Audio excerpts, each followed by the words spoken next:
ተቀምጦ ቲክቶክ ላይ ዩቲዩብ ላይ ቁጭ ብሎ 24 ሰዓት ወስዶ ድንግል ማርያምን ሲሳደብ ሲቃወም እንዴት ይውላል? በክርስቶስ ያላመነ ትውልድ ድንግል ማርያምን ብጽዕት ብሎ ማመስገን ይችላል? ኢየሱስ ክርስቶስን የሚያመሰግን ሰው ድንግል ማርያም ስትመሰገን እንዴት ቅር ይሏል? እናንተ አሁን ሰሞኑን ቤዛ ትባላለች አትባልም የሚል ክርክር ነበረ። ቤዛ ማለት ምትክ ማለት ነው። ቤዛ ማለት ካሳ ማለት ነው። ድንግል ማርያም እኮ እኛን የተካች ናት። የእኛ ኃጢአት ጌታን ይሸፍናል እንጂ፣ የእኛ በደል ጌታን ይሸፍናል እንጂ፣ የእኛ ስድብ ጌታን ይሸፍናል እንጂ፣ የእኛ ክፉ ግብር ጌታን ይሸፍናል እንጂ፣ የድንግል ማርያም ሕይወቷ የድንግል ማርያም ኑሯ ጌታን ይሸፍናል። ታዲያ እመቤታችን የትኛውን ትውልድ ነው ትውልድ ብላ ጠራችው?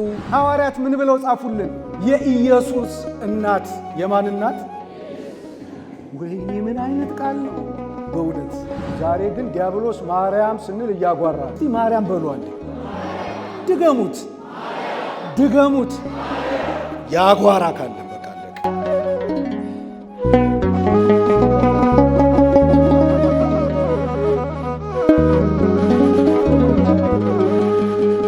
እግዚአብሔር ፈቃድ ባለን ጊዜ የምንማርበት የትምህርታችን ርዕስ በሉቃስ ወንጌል ምዕራፍ 1 ቁጥር 49 ላይ ያለውን ቃል መሰረት አድርገን ይሆናል። የምስጢራት ባለቤት አምላካችን ልዑል እግዚአብሔር ለሁላችንም ምስጢሩን ጥበቡን ይግለጥልን። ከዛሬ ጀምሮ ትውልድ ሁሉ ብጽዕት ይሉኛል ይላል የሉቃስ ወንጌል ምዕራፍ 1 ቁጥር 49 ላይ የምናገኘው ኃይለ ቃል ነው። እንግዲህ በዚህ ርዕስ መማር የሚያስፈልገው እንድናስተውለው ነው። ምክንያቱም ይሄ ቃል እመቤታችን ቅድስት ድንግል ማርያም የተናገረችው ቃል ነው። ነገር ግን ይሄ ቃል ዛሬ ተዘንግቷል አይደለም? እመቤታችን ትውልድ ሁሉ ብጽዕት ይሉኛል፣ ትውልድ ሁሉ ያመሰግኑኛል ማለቷ ነው። ምክንያቱም ብፁዕ ስንል ምስጉን ማለታችን ነው። ብጽዕት ስንል ደግሞ የተመሰገነች ማለታችን ነው። እመቤታችን ትውልድ ሁሉ ብጽዕት ይሉኛል ብላ ስትናገር ምን ማለቷ ነው? ትውልድ ሁሉ ያመሰግኑኛል፣ የተመሰገንሽ እያሉ ያመሰግኑኛል ብላ መናገሯ ነው። ስለዚህ እመቤታችን ቅድስት ድንግል ማርያምን ከዛሬ ጀምሮ ትውልድ ሁሉ ያመሰግኑኛል ብላ እንድትናገር ያደረጋት ማን ነው? እግዚአብሔር መንፈስ ቅዱስ ነው አይደለም? እመቤታችንን ያናገራት ማን ነው? መንፈስ ቅዱስ ነው አይደለም? እመቤታችንን ያናገራት ማን ነው? እግዚአብሔር መንፈስ ቅዱስ ነው። ስለዚህ እግዚአብሔር መንፈስ ቅዱስ እመቤታችን ቅድስት ድንግል ማርያምን ትውልድ ሁሉ ያመሰግነኛል ብላ እንድትናገር ካደረጋት ትውልድ በሙሉ ማንን ሊያመሰግን ይገባዋል? እመቤታችንን ሊያመሰግን ይገባዋል። እመቤታችን እናቱን እንድናመሰግን የፈቀደልን አምላካችን እግዚአብሔር ክብር ምስጋና ለእርሱ ይሁን።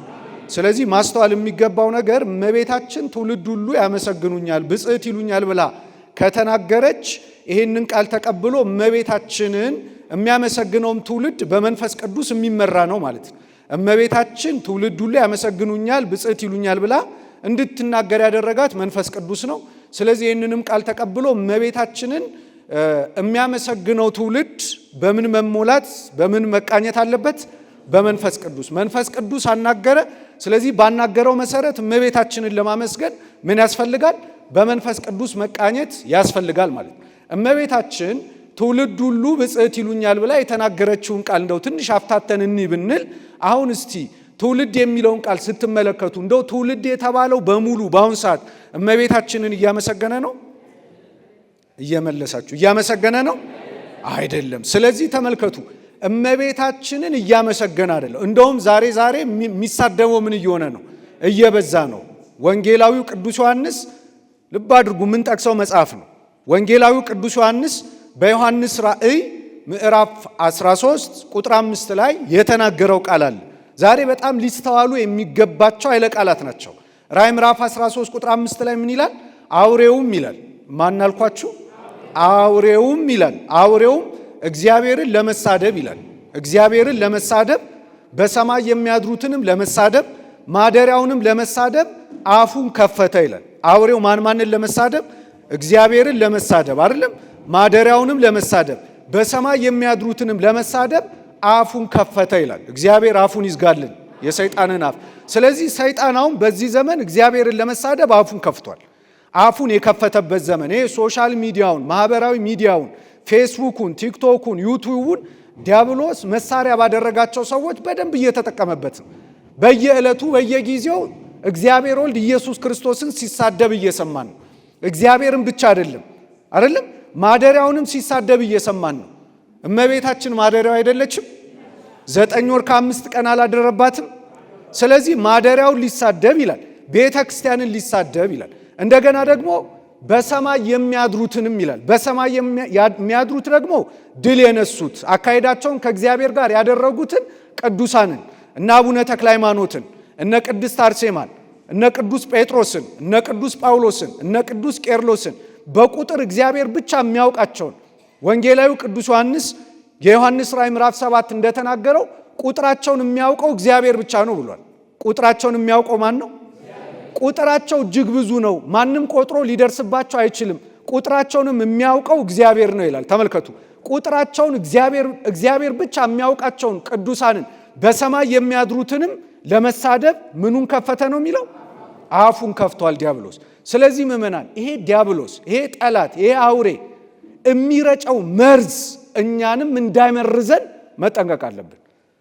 ድንግል ማርያምን ሲሳደብ፣ እግዚአብሔርን ሲሳደብ፣ በሰማይ የሚያድሩትን ሲሳደብ፣ ቅዱሳኑን ሲሳደብ፣ ይሄ ሁሉ የስድብ ናዳ ሲያወርድ፣ ስድቡ ኑፋቄ ነው፣ ስድቡ ክደት ነው። ይሄንን ሁሉ የኑፋቄና የክደት ስድብ ከአፉ መርዙን ሲተፋ ዲያብሎስ በዚያ መርዝ እንዳንበከል መጠንቀቅ ያስፈልጋል አያስፈልግም? መጽሐፍ እኮ አሁን ነገረን። እግዚአብሔርን ሊሳደብ፣ ማደሪያውን ሊሳደብ፣ በሰማይ የሚያድሩትንም ሊሳደብ አፉን ከፈተ ይላል። ሰው እንግዲህ እግዚአብሔር ያሳያችሁ ተቀምጦ ቲክቶክ ላይ ዩቲዩብ ላይ ቁጭ ብሎ 24 ሰዓት ወስዶ ድንግል ማርያምን ሲሳደብ ሲቃወም እንዴት ይውላል? እና አቡነ ተክለ ሃይማኖትን ሲሳደብ እንዴት ይውላል? ደግሞ አደጋ ሲጥል ታመልኳታላችሁ ይላል። ተመልከቱ፣ እመቤታችን ተመልከቱ፣ ትውልድ ሁሉ ያመሰግኑኛል ብላ ተናግራለች። አሁን የትኛው ትውልድ ነው ድንግል ማርያምን የሚያመሰግናት ብለን መጠየቅ አለብን። ለምን? ይኸው ትውልድ ሁሉ እያመሰገናት አይደለማ? እያመሰገናት ያለው ትውልድ የተመረጠው ትውልድ ነው። አሁን ትውልዱን እንደምታዩት ምን እያደረገ ነው? እየተሳደበ ነው ያለው። ታዲያ እመቤታችን የትኛውን ትውልድ ነው ትውልድ ብላ ጠራችው የሚለውን ጥያቄ ማንሳት ያስፈልጋል። አንድ ጥሩ ምሳሌ ልስጣችሁ። የሉቃስ ወንጌል ምዕራፍ 1 ላይ መጥምቁ ዮሐንስ በተወለደ ጊዜ ሊቀ መላእክት ቅዱስ ገብርኤል አንድ ትንቢት ተናግሮ ነበረ። ሉቃስ ምዕራፍ 1 ላይ ስለ መጥምቁ ዮሐንስ መወለድ ሲናገር ምን አለ? በመጥምቁ ዮሐንስ መወለድ ብዙዎች ደስ ይላቸዋል አለ። በመጥምቁ ዮሐንስ መወለድ ብዙዎች ምን ይላቸዋል? አሁን ጥያቄ ልጠይቃችሁ ነው። ብዙዎች ደስ ይላቸዋል ሲል ለምሳሌ በዓለም ላይ በመጥምቁ ዮሐንስ አምላክ የማያምኑ ብዙዎች አሉ ወይስ የሉ? በመጥምቁ ዮሐንስ መወለድ እነሱ ደስ ሊላቸው ይችላል? መጥምቁ ዮሐንስን የማያውቁት እኮ አሉ። ምን እንደሆነ ማያውቁት አሉ። መጥምቁ ዮሐንስን ጭራሽ የሚሳደቡ አሉ። በመጥምቁ ዮሐንስ መወለድ ብዙዎች ደስ ይላቸዋል የሚለውን ቃል ስንመረምር እነማን ናቸው ደስ ሊላቸው የሚችሉት? በመጥምቁ ዮሐንስ አምላክ የሚያምኑ ናቸው አይደሉም? በመጥምቁ ዮሐንስ አምላክ የሚያምኑ በመጥምቁ ዮሐንስ መወለድ ደስ ይላቸዋል። በመጥምቁ ዮሐንስ መወለድ በመጥምቁ ዮሐንስ አምላክ የማያምኑ ግን በመጥምቁ ዮሐንስ መወለድ ደስ ሊላቸው ይችላል? በመጥምቁ ዮሐንስ መወለድ ደስ የሚላቸው ብዙዎች የተባሉት እነማን ናቸው? አማኞች ናቸው። በማን የሚያምኑ? በመጥምቁ ዮሐንስ አምላክ የሚያምኑ፣ ለመጥምቁ ዮሐንስ አምላክ የሚሰግዱ፣ ለመጥምቁ ዮሐንስ አምላክ የሚገዙ፣ የመጥምቁ ዮሐንስን ጌታ ማን እንደሆነ ያወቁ ሰዎች በመጥምቁ ዮሐንስ መወለድ ደስ ይላቸዋል። እኔና እናንተ ደስ ይለናል አይለንም? የመጥምቁ ዮሐንስን ልደት እናከብራለን አናከብርም? ስለዚህ በእርሱ መወለድ ብዙዎች ደስ ይላቸዋል የተባለው ቃል በእኛ ተፈጸመ አልተፈጸመም? በምግባር ቅዱሳንን አይደለንም። በስራ ቅዱሳንን አሁን አይደለንም። በሃይማኖት ግን መጠራጠር ቅዱሳንን ንጹሐንን እግዚአብሔር ይክበር ይመስገን የመጥምቁ ዮሐንስን አምላክ እናመልካለን። በመጥምቁ ዮሐንስ መወለድም ደስ ይለናል፣ በዓል እናደርጋለን። በመጥምቁ ዮሐንስ የልደት ቀን እግዚአብሔርን እናመሰግናለን። ስለዚህ በመጥምቁ ዮሐንስ መወለድ ደስ የሚላቸው በመጥምቁ ዮሐንስ አምላክ የሚያምኑ እንደሆኑ ሁሉ ድንግል ማርያምንም የሚያመሰግኑት በማን የሚያምኑ ናቸው? በድንግል ማርያም ልጅ በኢየሱስ ክርስቶስ የሚያምኑ የሚታመኑ ናቸው። እመቤታችን ትውልድ ሁሉ ያመሰግኑኛል ስትል ተመልከቱ። በእግዚአብሔርም የማያምነው ትውልድ እኔን ያመሰግነኛል ማለቱ አይደል። ወደፊት የሚያመሰግንበት ጊዜ አለ። አሁን ግን የሚያመሰግናት በኢየሱስ ክርስቶስ የሚያምን ትውልድ ነው። ድንግል ማርያምን የሚያመሰግናት ትውልድ ሁሉ ያመሰግኑኛል ብላ እንድትናገር ባደረጋት በመንፈስ ቅዱስ የሚያምን ትውልድ ነው። በመንፈስ ቅዱስ የተቃኘ ትውልድ ነው። ሊቃውንቱ ትውልደ ሴም፣ ትውልደ ካም፣ ትውልደ ያፌት ከጥፋቷ ያመለጠ በኢየሱስ ክርስቶስ ጌትነት ያመነ ትውልድ ድንግል ማርያምን ብፅዕት እያለ ያመሰግናታል። በልጇ የማያምንማ ድንግል ማርያምን እንዴት አድርጎ ሊያመሰግናት ይችላል? ተመልከቱ። ስለዚህ እኔና እናንተ ድንግል ማርያምን እናመሰግናታለን አናመሰግናትም? ብፅዕት እንላታለን እና አንላትም? እመቤታችንን ማመስገን ድንቁርና ነው? ስለ ድንግል ማርያም መናገር ጌታን መሸፈን ነው? አሁን የድንግል ማርያም ምኗ ነው አሁን ጌታን የሚሸፍነው? እስቲ ክርስቲያኑ ምኗ ነው? የእመቤታችን ምኗ ነው? የትኛው ሕይወቷ ነው ጌታን የሚሸፍነው? የኛ ኃጢአት ጌታን ይሸፍናል እንጂ፣ የኛ በደል ጌታን ይሸፍናል እንጂ፣ የኛ ስድብ ጌታን ይሸፍናል እንጂ፣ የኛ ክፉ ግብር ጌታን ይሸፍናል እንጂ፣ የድንግል ማርያም ሕይወቷ የድንግል ማርያም ኑሯ ጌታን ይሸፍናል? እንዲህ እስቲ እግዚአብሔር ያሳያቸው። ስለ ድንግል ማርያም ቀኑን ሙሉ ሲነገረን ውለን ብናድር ስለ እመቤታችን ብቻ ሲነገር ብንሰማ ጌታ የበለጠ ይገለጥልናል ወይስ ይሸፈንልናል? መልሷ ተመልከቱ። የኛ ኃጢአት እኮ ነው ጌታን የሚሸፍነው። ምን ይላል መጽሐፍ ቅዱስ? በማቴዎስ ወንጌል ምዕራፍ 5 ቁጥር 16 ላይ ስታነቡ ኑሯችሁን አይተው መልካም ስራችሁን አይተው እግዚአብሔርን እንዲያመሰግኑ ብርሃናችሁ በሰው ፊት ይብራ ይላል። አንድ ጥሩ መልካም የሚሰራ ሰው እኮ ካለ እሱም ብንመለከት እኮ እግዚአብሔርን አይሸፍንብንም። ደግሞ እግዚአብሔር ፀሐይ ነው። እሱን ሊሸፍን የሚችል ማን ነው? እናቱ እንዴት ትሸፍነዋለች ተብሎ ይነገራል ክርስቲያኖች። ስለዚህ ማስተዋል ያስፈልጋል። አሁን ትውልድ ሁሉ ያመሰግኑኛል ብላ የተናገረችው ንገሩኝ፣ ምን ላይ ነው? ምን ላይ ነው? ምን ላይ ነው? እመቤታችንን የሚያመሰግነው ትውልድ የትኛው ትውልድ ነው? ክርስቲያን ትውልድ ነው። የትኛው ትውልድ ነው? በማን ያመነ ትውልድ ነው? በማን ያመነ ትውልድ ነው? በክርስቶስ ያላመነ ትውልድ ድንግል ማርያምን ብፅዕት ብሎ ማመስገን ይችላል? ድንግል ማርያም ብፅዕት ይሉኛል ብላ እንድትናገር ያደረጋት ማን ነው? ይህንን ቃል ተከትሎ እመቤታችንን ብፅዕት ብሎ የሚያመሰግናትስ የማን ትውልድ ነው? የእግዚአብሔር ትውልድ ነው።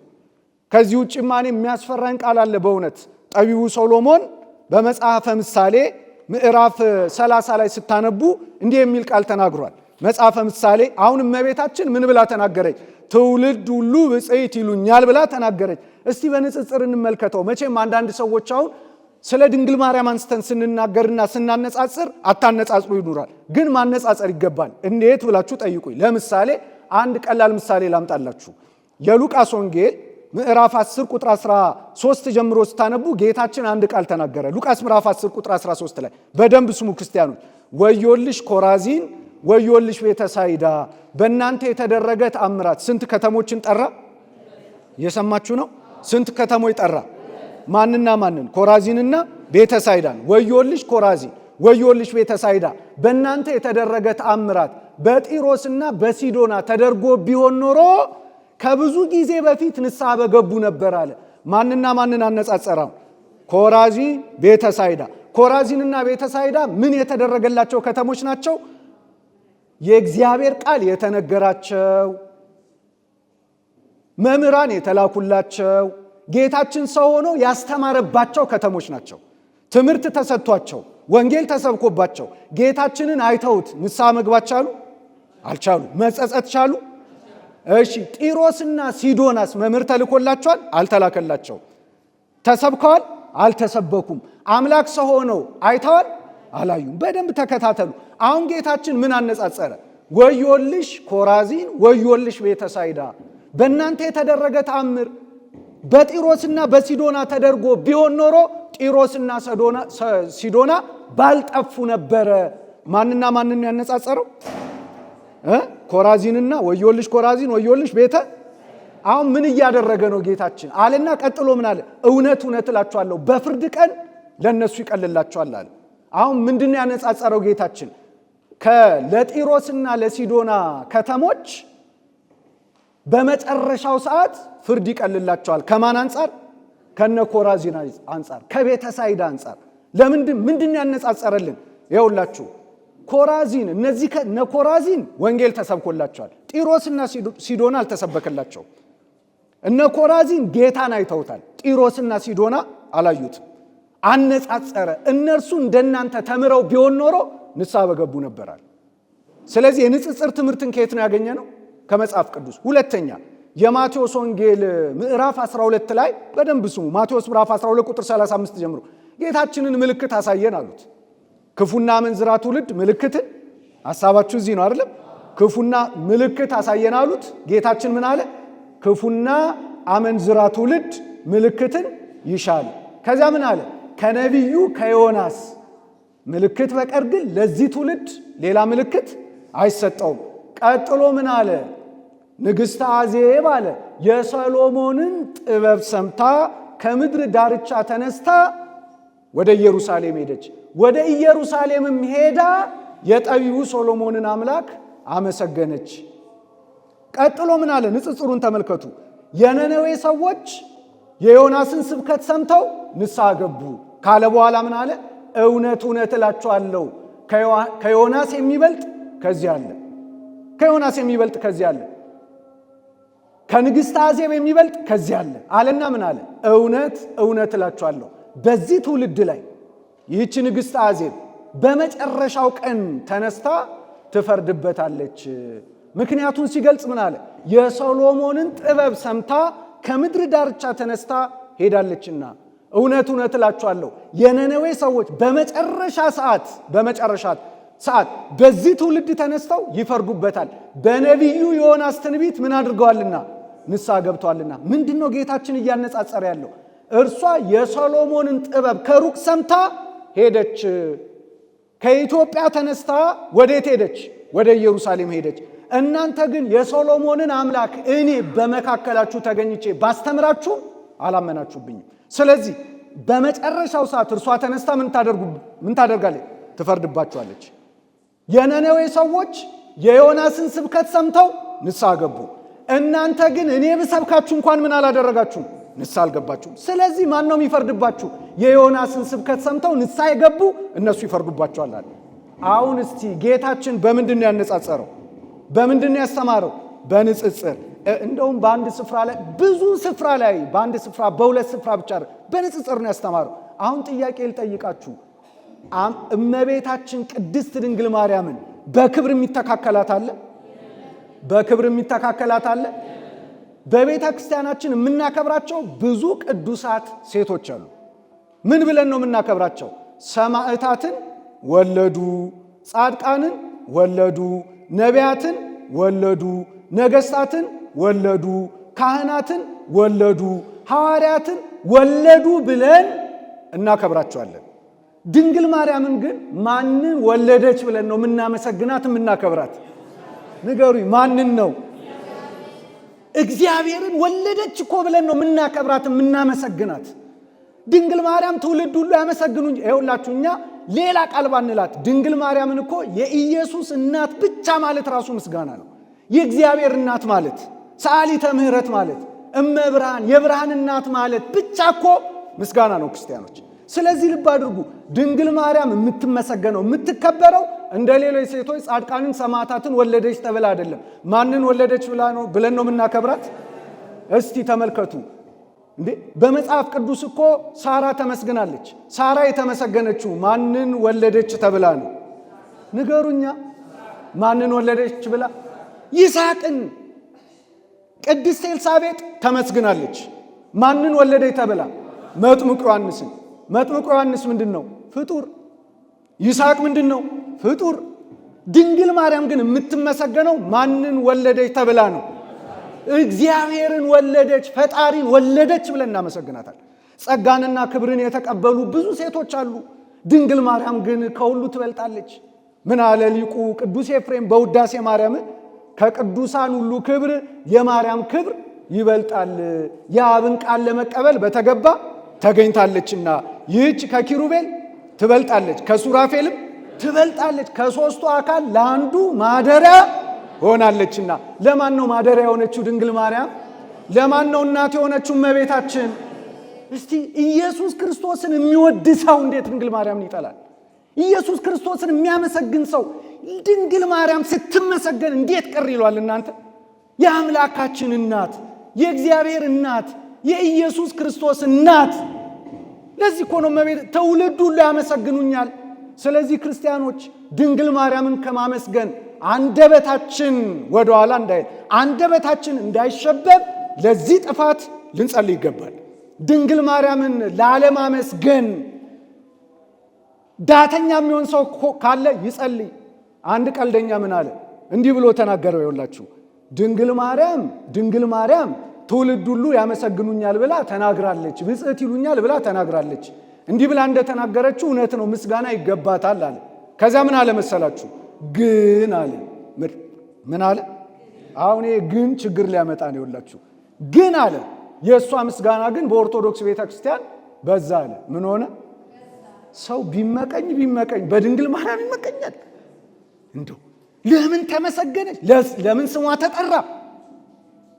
ከዚያ ምን አለ? በቅዳሴው እርሷ፣ በማህሌቱ እርሷ፣ በኪዳኑ እርሷ፣ በስብከቱ እና ከልጇ ለይተን ምን እናድርግኛ? በቅዳሴው አዎ ትጠራለች፣ በኪዳኑ ትጠራለች፣ በማህሌቱ ትጠራለች። ቤተልሔም ስንሄድ አናገኛትም? በዘመነ ስብከቱ ጌታችን ተዘዋውሮ ሲያስተምር አናገኛትም? ጌታችን ኢየሱስ ክርስቶስ ወደ ቀራንዮ አደባባይ ለድኅነተ ዓለም መስቀል ተሸክሞ ሲወጣ አናገኛትም? በቀራንዮ አደባባይ ስለ ዓለም ቤዛ ሊሆን በተሰቀለ ጊዜ ድንግል ማርያምን አናገኛትም? ለአባቶቻችን ለሐዋርያት የመንፈስ ቅዱስን ጸጋ በሰጣቸው ጊዜ አናገኛትም? እስቲ እኔ አሁን ጊዜ የለኝም፣ በብሉይ ኪዳን ያሉ መጻሕፍት ይመርመሩ። የትኛው ነቢይ ነው ስለ ጌታ ብቻ የተናገረ? እነሆ ድንግል ትጸንሳለች ወንድ ልጅንም ስሙንም አማኑኤል ብላ። ይሄ ቃል እኮ የተነገረው ከፍጥረት ሁሉ ለድንግል ማርያም ብቻ ነው። ለሌሎች ሴቶች ይሄ ቃል ተነግሮ አያውቅም። ድንግል እንዴት ትጸንሳለች? እናንተ ድንግል እኮ ልትጸንስ አትችልም። በዓለም ላይ ድንግል ማርያም ብቻ ነው ይሄ የተደረገላት። ቅድመ ጸኒስ ከመጽነሷ በፊት ድንግል፣ በጸነሰች ጊዜ፣ ከጸነሰች በኋላ፣ ከመውለዷ በፊት፣ በወለደች ጊዜ፣ ከወለደችም በኋላ ድንግል። ይሄ ክብር የተሰጠው ለማን ብቻ ነው? ይኸውላችሁ ሴቶች ወይ በድንግልና ወይ በእናትነት ይከብራሉ። ከሁለቱ ውጪ ምርጫ የላቸው። ወይ በድንግልና ይከብራሉ ድንግልናቸውን ጠብቀው በመኖር፣ ወይ ደግሞ ወልደው ይከብራሉ። መጽሐፍ ቅዱስ ሴት በመውለድ ትድናለች ይላል፣ ትከበራለች ማለቱ ነው። በዓለም ላይ በድንግልናም በእናትነትም የከበረች ብቸኛ ማናት? ንገሩኝ። ማናት? ድንግል ስትሆን ምን ሆነች? እናት። እናት ስትሆን ምን ሆነች? ይሄ እኮ ልዩ ነው። ስለዚህ ነቢዩ ምን አለ? እነሆ ድንግል ትጸንሳለች። የምትጸንሰው በምንድን ነው? ያለ ወንድ ዘር። ከሶስቱ ግብራት ከልሏታል። ከወንድ ዘር ጠብቋታል። ከሰስሎተ ድንግልና ጠብቋታል። ከተፈቶ ማኅፀን ጠብቋታል። ሌሎች ሴቶች በእነዚህ በሶስቱ መንገድ ይወልዳሉ። ድንግል ማርያም ግን በሕቱም ድንግልና ጸንሳ በሕቱም ድንግልና ወለደች። የወለደችውም እግዚአብሔርን ነው። የወለደችውም የነገስታቱን ንጉሥ ነው። የወለደችውም የአማልክት አምላክን ነው። የወለደችውም አምላካችን፣ ጌታችን፣ መድኃኒታችን፣ ተስፋችን፣ ክብራችን፣ ጌጣችን፣ ዘውዳችን ኢየሱስ ክርስቶስን ነው። ስለዚህ ተመልከቱ፣ እነሆ ድንግል ጸንሳለች፣ ወንድ ልጅንም ትወልዳለች፣ ስሙንም አማኑኤል ብላ። በብሉይ ኪዳን አንብቡ ክርስቲያኖች፣ ስለ ጌታችን ስለ ኢየሱስ ክርስቶስ ትንቢት በተነገረበት የመጽሐፍ ቅዱስ ክፍል በሙሉ ስለ ድንግል ማርያምም ተነግሯል። ስለዚህ ማስተዋል ያስፈልጋል። እመቤታችን ምን ብላ ተናገረች? ትውልድ ሁሉ ምን ይሉኛል? ያመሰግኑኛል። ቅዱስ ያሬድ አመሰገናት። ቅዱስ ኤፍሬም አመሰገናት። ቅዱስ ኤፍሬም ሶርያዊ አመሰገናት። ድንግል ማርያም ቅዱስ ገብርኤልም አመሰገናት። ልጠይቃችሁ፣ እንደው ከቅዱስ ገብርኤል የበለጠ ምስክር አለ? እየጨረስኩ ነው ትምህርቱን፣ በዚህ ላጠቃልለው ነው። እንደ ቅዱስ ገብርኤል ያለ ምስክር ከየት እናገኛለን? የሰማይ ምስክር መጥቶ መጀመሪያ ማን ጋር ሄደ? ካህኑ ዘካርያስ ጋር። ካህኑ ዘካርያስ አንድ ቃል ባለማመኑ ምን ትሆናለህ አለው? ዲዳ ትሆናለህ አለው። ቀጥሎ ወዴት ነው ሄደው? ወደ እመቤታችን መጣ። እመቤታችን ጋር ሲገባ እንዴት ነው የገባው? ቅዱስ ገብርኤል ካህኑ ዘካርያስ ጋር በገባበት ካህኑ ዘካርያስን ባገኘው መንገድ ነው አይደል? ሲገባ ምን ብሎ ነው የጀመረው? ጸጋ የሞላብሽ ሆይ እግዚአብሔር ካንቺ ጋር ነው፣ ስለዚህ ደስ ይበልሽ፣ አንቺ ከሴቶች ተለይተሽ በዓለም ላይ እግዚአብሔር የሚሰጠው ጸጋ መዝግበን መጨረስ እንችላለን? አንድ ሰው እንደው ብዙ ዘመን ቢሰጠው እግዚአብሔር የሚሰጠውን ጸጋ ዘርዝረ ጻፍ ቢባል ዘርዝሮ ጽፎ መፈጸም ይችላል? እንደው አንድ ሰው 1000 ዓመት ቢሰጠውና በ1000 ዓመት የቻልከውን ያክል ጸጋ እስቲ እግዚአብሔር የሚሰጠውን ጸጋ ዘርዝር ቢባል ስንት ዘመን ቢሰጠው? አቤት 1000 ዓመት። በ1000 ዓመት ውስጥ እግዚአብሔር የሚሰጠውን ጸጋ ዘረዘረ እንበል። ከዘረዘረው 1000 ዓመት ሙሉ ከመዘገበው ጸጋ ድንግል ማርያም የቀረባት ጸጋ ይኖራል? ኧረ በማርያም መልሱ። ይኖራል? ለምን? ምን የሞላብሽ ሆይ? እኔ አንዳንድ የዋ ሰዎች አሉ፣ ታማልዳለች አታማልድም። በጣም እኮ ቀልድ እኮ ነው። ምን ነው እኔ ስለ እናንተ ጸልይ የለ እንዴ? እናንተ ስለ እኔ ትጸልዩ የለ እንዴ? በቃ ጸጋ የሞላብሽ ሆይ ክርስቲያኖች፣ እኔ እናንተ ትጠራጠራላችሁ እያልኩኝ አይደለም፣ ግን ድንግል ማርያም ምን የተሞላች ናት? ማን ነው ያላት? ቅዱስ ገብርኤል ከየት ተልኮ መጥቶ ድንግል ማርያምን ጸጋን የሞላብሽ ሆይ ብለህ ለማመስገን መንፈስ ቅዱስ ካልገለጠላ አትችልም። ይሄን ወቅ አትችልም። ጸጋ የሞላብሽ ሆይ እግዚአብሔር ከማን ጋር ነው? እስቲ ይህንንም እናንሳና ያጠቃልላለሁ። እግዚአብሔር ካንቺ ጋር ነው ሲል ምን ማለቱ ነው? እግዚአብሔር ከፍጥረቱ ተለይቶ ያውቃል ወይ? በብሉይ ኪዳን እግዚአብሔር ከፍጥረቱ ተለይቶ ያውቃል? ግን እግዚአብሔር ከፍጥረቱ ጋር የነበረው በምንድን ነው? በረድኤት በቸርነት ነው። በመርዳት በቸርነት በመግቦት ነው። እግዚአብሔር ካንቺ ጋር ነው ሲል እመቤታችንን ምን ማለቱ ነው? ከስጋይ ስጋ ከነፍስሽ ነፍስ ነስቶ ካንቺ እግዚአብሔር ካንቺ ጋር ነው ሲል በምንድን ነው እግዚአብሔር ከእርሷ ጋር የሚሆነው? ሰው በመሆን በማህፀኗ በማደር ከእርሷ በመወለድ በክንዶቿ በመታቀፍ ወደ ደረቷ ተጠግቶ ጡቶቿን በመጥባት ምን እያለ ጠራት ነበር? እናቴ ምን እያለ ጠራት ነበር? አረ በማርያም ምን እያለ አይገርማችሁም? እግዚአብሔር ድንግል ማርያምን የፈጠራትን ምን ብሎ ጠራት? እናቴ። ሐዋርያት ምን ብለው ጻፉልን? የኢየሱስ እናት። የማን እናት? ወይኔ ምን አይነት ቃል ነው በእውነት! የእግዚአብሔር እናት፣ የኢየሱስ እናት ሐዋርያት ሲጽፉልን። እርሱ ደግሞ ምን አላት? እናቴ። እርሷስ ምን አለችው? እኛ ምን ብለን ነው የምንጸልየው? አባታችን ሆይ፣ አምላካችን ሆይ፣ ጌታችን ሆይ። እርሷስ ልጄ ሆይ፣ ጌታዬ ሆይ አይደለም? አባቴ ሆይም ትለዋለች። ድንግል ፈጣሪዋን ወለደች። እርሱ ደግሞ መልሶ እናቱን ፈጠረ። ለድንግል ማርያም እኮ የተሰጣት ክብር ልዩ እኮ ነው እናንተ፣ ልዩ እኮ ነው። ጸጋይ እግዚአብሔር ካንቺ ጋር ነው። ቃል ስጋ ሆነ ጸጋንና እውነትን ተመልቶ በእኛ። አሁን ሰሞኑን ቤዛ ትባላለች አትባልም የሚል ክርክር ነበረ። ቤዛ ማለት ምትክ ማለት ነው። ቤዛ ማለት ካሳ ማለት ነው። ድንግል ማርያም እኮ እኛን የተካች ናት፣ ለእኛ ምትክ ናት። ቃልም ስጋ ሆነ ጸጋንና እውነትን ተመልቶ በማን አደረ? በእኛ የሚለውን ያዙልኝ። በእኛ የሚለው የዓለምን ሰው በሙሉ ይመለከታል አይመለከትም? በእኛ የዓለምን ሰው በሙሉ ከተመለከተ የዓለምን ሰው በሙሉ ተክታ ጌታን የወለደች ማናት? እኛን ተካች አልተካችም? የእኛ ምትክ ሆነች አልሆነችም? ሆነች። በቃ ለዚህ ነው ምን አላት? ጸጋን የሞላብሽ ሆይ እግዚአብሔር ከማን ጋር ነው? አንቺ ከሴቶች። ቅድስት ኤልሳቤጥ ደግሞ ምን አለቻት?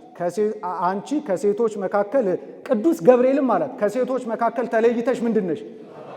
የተባረክሽ ነሽ። ማለት ምን ማለት ነው? መርገመ ስጋ መርገመ ነፍስ የሌለብሽ፣ በረከተ ስጋ በረከተ ጸጋ በረከተ ነፍስ የምታሰጪ ንጽሕት ናት። ቅዱስ ያሬድ ድንግል ማርያምን ምን አላት? ድንግል ማርያምስ በአዳም ባህሪ በጎሰቆለው በአዳም ባህሪ እንደ ነጭ ዕንቁ ሆና ታበራል። ነጭ ዕንቁ ማለት ነች እመቤታችን። በአዳም ባህሪ ቡርክት ናት። ጸጋን የተሞላች ናት። ክርስቲያኖች አንቺ ከሴቶች መካከል ተለይተሽ በቃ ልዩ ነሽ አላት። አንቺን የሚያክል ሴት የለም፣ አንቺን የሚያክል ፍጥረት የለም፣ እንዳንቺ የከበረ የለም። ከሴቶች መካከል ተለይተሽ የተባረክ ቅድስት ኤልሳቤጥ ጋር ሄደች። በዚህ ላጠናቀው ቅድስት ኤልሳቤጥ ጋር አሁን ምንድነው እዚህ ጋር ላነሳ የፈለኩት ቅዱስ ገብርኤል ጸጋን የሞላብሽ ሆይ እግዚአብሔር ካንቺ ጋር ነውና ደስ ይበልሽ፣ አንቺ ከሴቶች መካከል ተለይተሽ የተባረክሽ ነሽ ሲላት እንደው በማርያም ይንጣይ ቀጥ ብሎ ነው ይሄንን ቃል እየተናገረ ያለው ከንግግሩ ወይስ እጅ እየነሳ እየሰገደ? እስቲ በአይነ ህሊናችሁ ሳሉት። እንዲህ ቀጥ ብሎ እንዲህ አይነት ምስጋና ያወርዳል? እንዲህ አይነት ምስጋና ያቀርባል?